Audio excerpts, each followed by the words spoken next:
Welcome to Is Franchising Right for You? With your host, Rick Morgin. Through each episode, we'll demystify preconceived notions about franchising, both entrepreneurs franchising and those buying a franchise.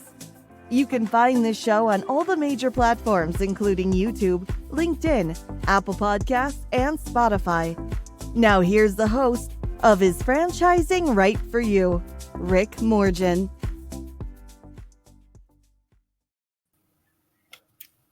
Hello, Cynthia. Hello, how are you today? I'm doing well. How was your holiday?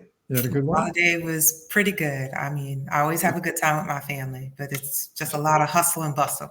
Yeah, same here. It's always wonderful to spend time with family. So, Cynthia, I started this podcast series to expose listeners to the whole range of franchising. Mm-hmm. So, and I wanted to do that through the telling of stories. I think that's how people get interested and learn, by hearing stories from others. And I've had heads of franchise companies on the podcast. I've had a past client like yourself, and then a management consultant who has built companies and turned them into franchises. But that's his thing. And I think your story is important because it's a story of being able to do two things at once, just like that. Right? Well, I'm doing two things at once. I'm not sure if I'm good at it yet, but I'm doing two things at once. I remember when we first met, you were in transition. Mm-hmm. And it was just amazing to me how a Fortune 500 company could eliminate a very important department, which had you quickly land another job, but also continue your path down exploring franchising to see if business ownership was going to be right, and if there was one that would allow you to do both. Because I think you had no intention of leaving your career, a very successful career, I must say. Thank you. Here's the thing about that. The job that I have is one of those that people don't really understand what it is I do. So whenever someone asks me what I do for a living and I say, oh, I'm a senior director of internal audit, they go, okay, but they have no idea what that means. Most people ask me, because they hear internal, they go Internal Revenue Service. Oh, you must do tax returns. And I'm like, no, I don't do tax returns. And they go, okay, well, you must do finance. And I said, well, I don't really do finance. I do report to the CFO in most cases, but I don't do a lot of finances. Or I get asked, say things like, oh, you must like math. And I was like, well, I really don't do a lot of math. And so then it's like, they don't get it, right? So, and that also is the case actually in corporate America, same thing. So although my job is very critical part of an organization, they usually don't realize that they need it until something horribly wrong has happened. There's been some financial issue, there's been a hack, a cybersecurity hack, or there's been some things have been stolen or inventory is missing or things like that. That's when they say, well, where are the internal auditors? Why didn't they tell us that we had a problem? Kind of thing.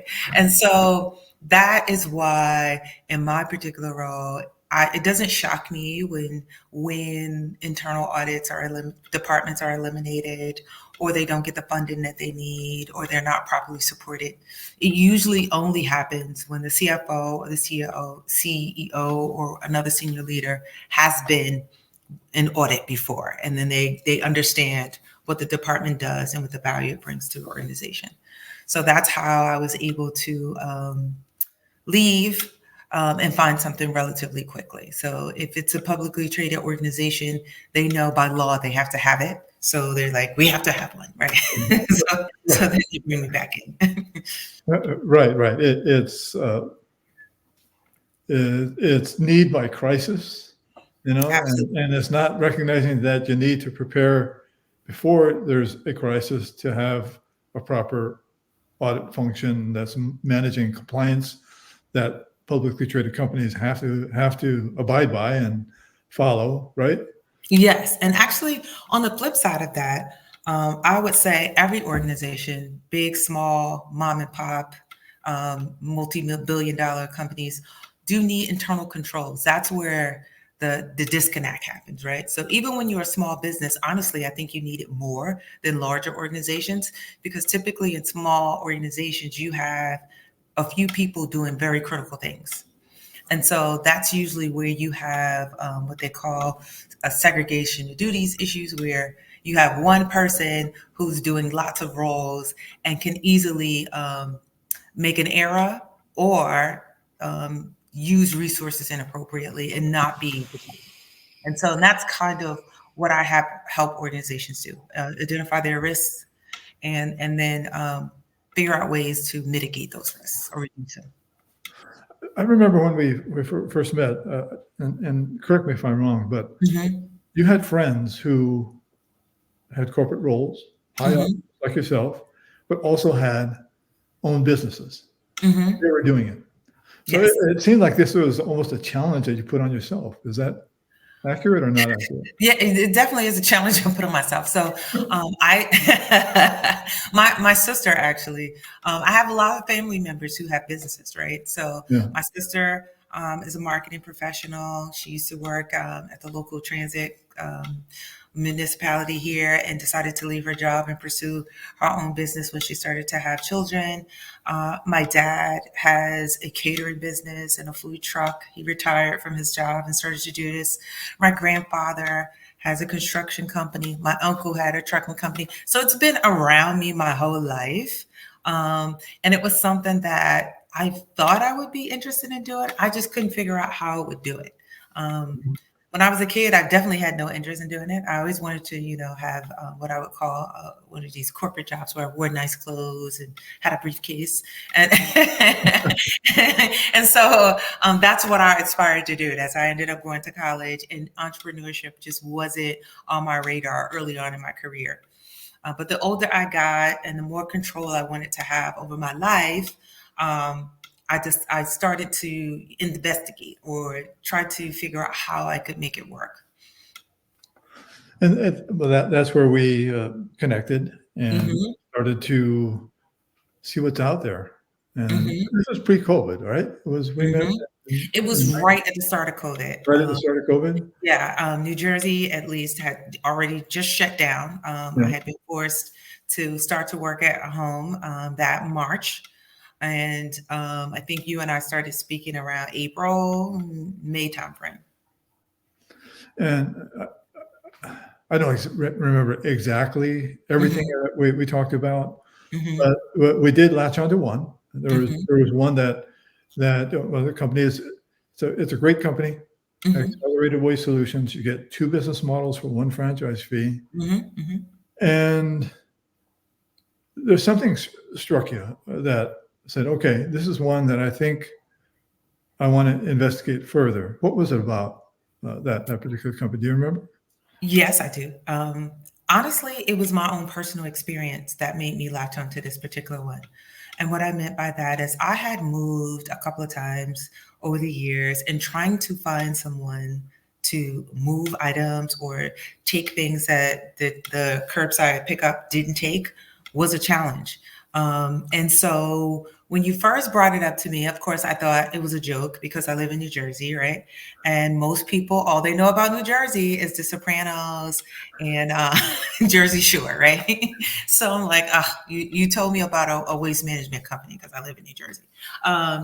But the more I learned about the business model, the more I saw the need for it. And because they particularly target commercial customers, meaning property management organizations, people that own, small multifamilies, you have residents that move out and they always leave stuff. And what do you do with that stuff? And you have to figure out how to get rid of it. And so that was what intrigued me the most. The more I thought about it, and of course, like you mentioned, it was during COVID. I was locked in the house, and one thing that I had plenty of was trash.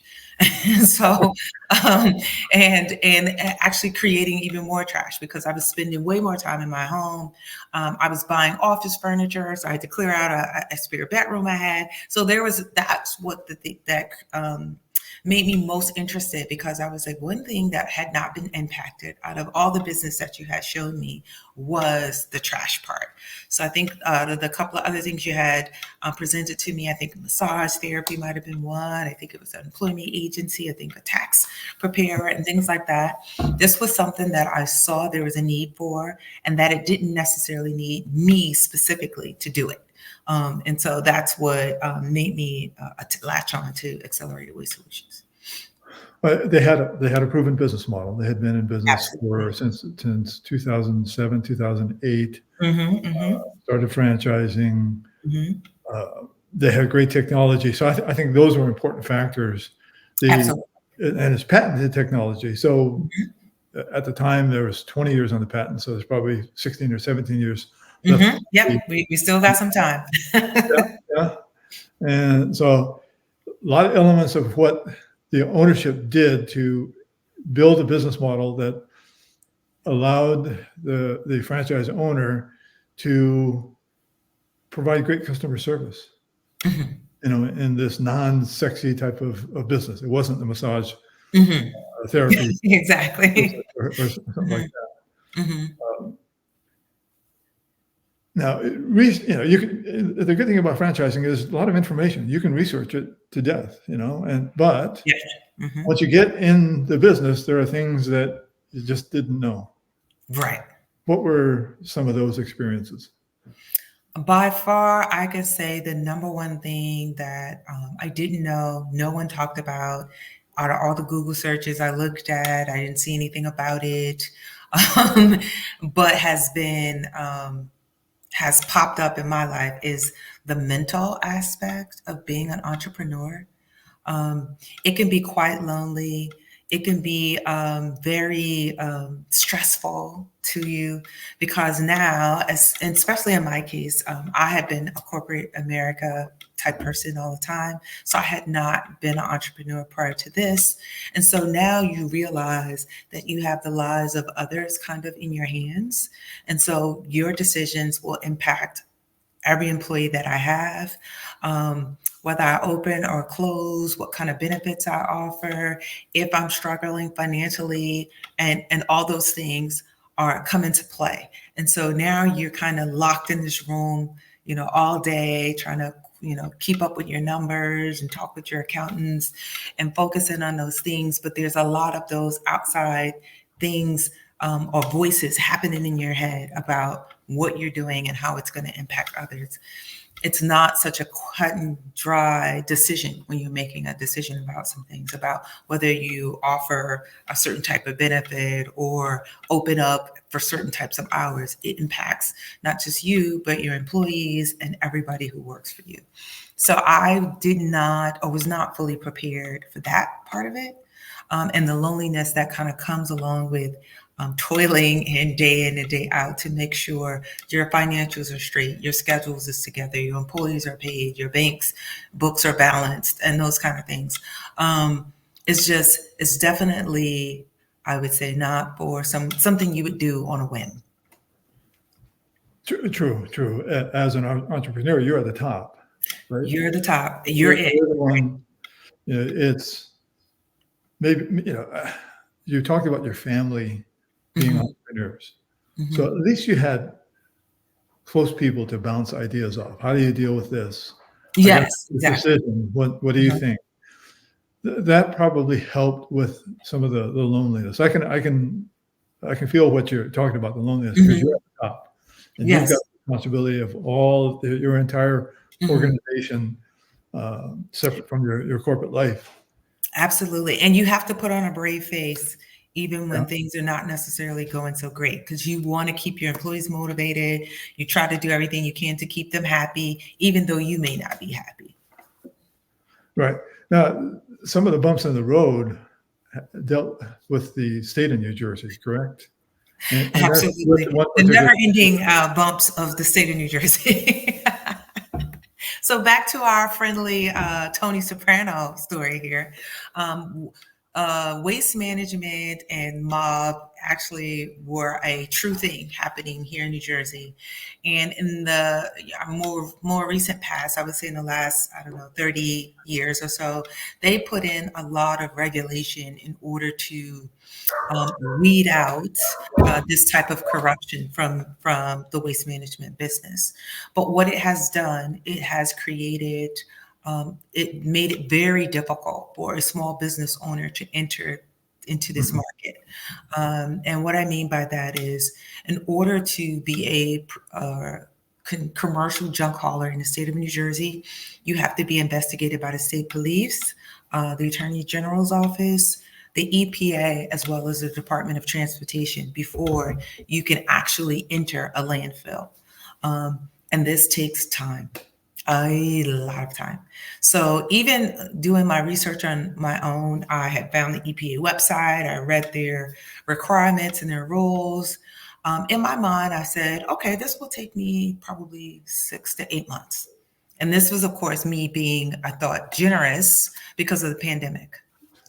It took me 2 years, 2.5 years actually, to get to the point where I can now, and this just recently happened this spring, a few months ago, that I can now enter the landfill in the state of New Jersey. That sounds like a very trying 2+ years to be able to operate that segment of the business. Mm-hmm. Now, what I do admire about you is that, well, with Accelerated Waste Solutions, you have 2 business models under one roof. Mm-hmm. You took advantage of the second business model. Mm-hmm. May not have produced all the income or revenue you were hoping, but you were able to sustain yourself. Mm-hmm. And even to a point where you opened a second territory. Yes. Well, one of the things, so what I was able to do by operating the Valley Trash piece of the business, it was kind of sustaining itself, breaking even. And so as I was waiting, when I realized after 8 months went by that I was nowhere near receiving my my requirements in order to go to the landfill in New Jersey, I still was also working my networks. I took that as, okay, I'm going to use this time to now cultivate relationships and learn more about the business, because my background was not in waste management at all. And so as I started to, join professional associations, namely the National Apartment Association, I was asked by one of the customers if I could provide services in Pennsylvania. They said, well, we own properties in Pennsylvania as well as New Jersey. Do you think you can provide us support in Pennsylvania? And I was like, I'm not sure. And he says, well, one thing I already know is that the requirements that you have to do for New Jersey, they don't require in Pennsylvania. And when he said that, my eyes kind of lit up and I was like, okay, well, let me do some investigation and I'll get back to you. And lo and behold, when I called the state of Pennsylvania, they told me that once I filed the paperwork, I could be up and running within 2 weeks. Oh, wow. What a difference, huh? Yes. And actually, the person I spoke to on the phone said to me, oh, you must be from New Jersey. We get these questions all the time. So now you have both segments of the business running. Correct. In 2 different markets. Mm-hmm. What challenges bumps in the road are you facing now? Well, trying to manage 2 locations with very different customer bases is definitely the challenges that I'm dealing with now. And I would say also too, the number one thing that I've been dealing with is just trying to find reliable personnel. I have been trying to find myself kind of my right-hand man to keep things moving and to focus in back, as you mentioned, on the customer support, the customer service aspect of the business, to make sure we're on time, to make sure we're pricing jobs appropriately, to make sure that, we're providing the service well, that we're packing our truck well, we're thinking about our costs. Most of my crew are definitely able-bodied, they're strong, they're like, let's just, they will grab up whatever I need them to grab, they'll load it into the truck with no problem, but they're not thinking about the profitability of the job, what makes sense as far as where we should take our goods, because there are definitely lots of things that cannot be taken to the landfill. And so we have to figure out what's our best means to dispose of them and the most proper means to dispose of them. And the way we operate in Pennsylvania is almost night and day to the way we have to operate in New Jersey. Again, back to the bureaucracy of operating in New Jersey, there's additional paperwork that must be maintained. In New Jersey, too, each municipality has special requirements for how you dispose of their waste. Whereas in Pennsylvania, I can just send the crew to the nearest landfill and they can dispose. I cannot do that in New Jersey. So in New Jersey, you almost have different sites for different types of. Absolutely. So it's based on the town. Some towns have their own landfills. Sometimes it's the county. Some landfills take everything. Some take only household waste. It's just a lot of, some will take, yard debris, some will not, some won't take construction debris. So it's just a lot more thinking involved in the New Jersey business than it is in the Pennsylvania. So your focus maybe for 2024 is to find that reliable person that can manage those details for you. Absolutely. Yes. I was actually spending my day yesterday doing interviews to find that person. Okay. Hopefully you found, somebody, you found a diamond in the rough with that, and once you are able to find that trusted person that can manage all those details and be forward thinking, that'll allow you to scale more quickly. Absolutely. Once I can nail down my crew lead, I think I will be able to expand much, much faster, because that person will also be, again, back to the customer service, checking in on all our customers to make sure that they're getting what they asked for, and that is being provided well, that the crew is showing up, they're courteous, they're appropriately handling things, and we're using those customers again to be our town criers, so to speak, to talk about the service that we provide and how we've been able to provide them, good service. Some things I'm hearing about your journey as an entrepreneur is patience, perseverance, motivation, self-motivation. Otherwise you wouldn't have done the research for the different aspects of being able to operate with waste management in New Jersey. That's taking time to figure things out. Yeah, I actually even drove to one of the dumps very early on, and it was the weirdest experience because, of course, I had never been to a landfill before, and I was driving my car, and you see all these huge industrial trucks, and I'm like, I don't think I should get in the line with them because they're waiting to go in on the scale. So I park and then I walk in and they stared at me like, where is this woman going? And why is she out here walking? Just so I could get to the trailer and just ask them some questions about what would be needed in order to establish an account and things like that. And it was just the funniest thing. I wish I could have taped it. The looks that and stares that I was getting was comical. So you combine those aspects with your bright mind. What advice can you give listeners who are thinking about being an entrepreneur from your experience? I would say try to do as much research as possible and have yourself prepared for when things don't go the way you expect. Because I can tell you that I can almost guarantee that it's not going to go the way you expect. I mean, one thing that I heard over and over again is that it was going to be hard, but you have no idea what that means, right? Or you think you know what it means until you're in the middle of it. And it definitely, there's some awesome highs and there are definitely some feels like almost bottomless lows to this whole process. And you just have to be prepared for those moments. And you have to think about why you're doing it and remember why you're doing it. Because if this is your get rich quick scheme, I don't think it's going to go well. I mean, all of us would like to be Steve Jobs or Jeff Bezos, but it just doesn't happen overnight. Even those two individuals, It took they worked years. long years, to Yes. get where they were able to launch and then scale to what they've built. Mm-hmm. So this you do provide a great story. You are doing both, Mm-hmm. A corporate career and building a business. You've expressed to the audience struggles on both sides. Mm-hmm. But I want to just kind of let people know you have a personal side too, Mm-hmm. because you're a huge NFL football fan.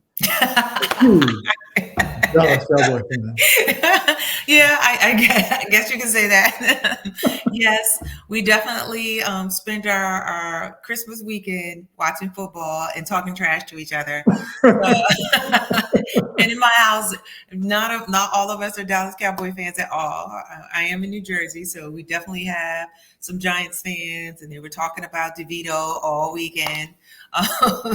And it's funny, my aunt's a Jets fan, my uncle's a Washington Commanders fan, my family is from Georgia, so there's a big segment of us that are Atlanta Falcons fans. So there's definitely a lot of talking about, trash talking going on over the holidays. Well, on my team, the San Francisco 49ers, they play the Commanders this coming weekend. Yes. They got beat up pretty good by Baltimore Ravens, and Lamar Jackson had a fantastic game. Yeah, that was a good game. So they're at the top now. They're, at least on the AFC side, probably projected to play in the Super Bowl. And there are 3 NFC teams with the same record.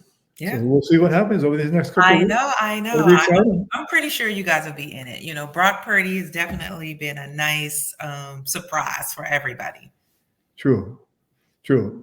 And he's got great talent around him. Mm-hmm. As long as they can keep their offensive line healthy, I think they'll do okay. Mm-hmm. Trent Williams has got to stay healthy. Yeah, my team, I don't know. We're up and down. Like one week we're dynamite, and then the next week we're like, I don't know, tired, I guess. I have no idea. I have no idea which Dallas Cowboy team is going to show up from one day to the next. But in my house, we're better than the Giants, and that's all I need to say to my mom. And we both know the playoffs is a whole different story. Absolutely. Like starting the season over. The game changes. And it's been nice for the Eagles fans to, come down out of their, their pedestal a little bit. True. Any last words for our audience, and anything advice or just anything that I didn't talk about? Okay. One thing I would close with, if you do decide to go into your journey into entrepreneurship, absolutely find your community, find people that you can bounce ideas off of and talk a little bit about. Because one thing, luckily for me, I did have entrepreneurs in my family, but very often when you're talking to someone who's not an entrepreneur about being an entrepreneur, they think you're crazy. They think you're stupid. I mean, they're like, you're stupid for doing this. Why would you quit your job? Why would you do this? And so you have to find somebody who has that same type of drive or spirit within them to help support you and help give you some positive words when the times get tough, and they will get tough. Sounds like your family are like your advisors, your board almost. Oh, absolutely. Absolutely. Not board advisors, right? Yes. No, I very early on, I have board meetings, quote unquote, with them. I give them information and hand them out, and we discuss ideas and throw things out there. And they're constantly, honestly, I probably would have gave up on this really a long time ago if I didn't have their support to help me say, just relax. No, it doesn't look that great right now, but things will get better. It'll get better. Here, let's do this. Let's do that. And there have been some nights where I didn't have any crew at all. And my family came in and was like, look, we'll come with you. We're going to go pick up the trash with you. And it brought me to tears, but they're here to support me for sure. Well, that's a reflection on your whole career. I mean, you've built it on the corporate side to rise to a very high level, managing that. You've worked for some fantastic companies. Now you're building a business. You got a team that's headed for the playoffs. And we're about to enter into a new year. Yes, exactly. Woohoo! 2024, I'm ready. Thank you very much, Cynthia. I appreciate you being a guest. I appreciate your time, a lot of wisdom, a lot of advice to our audience, and thank you again. Thank you. You've been tuning into Is Franchising Right for You? With your host, Rick Morgin. You can find more episodes on all the major platforms, including YouTube, LinkedIn, Apple Podcasts, and Spotify. Thank you for your positive reviews, comments, questions, and for sharing this show with others.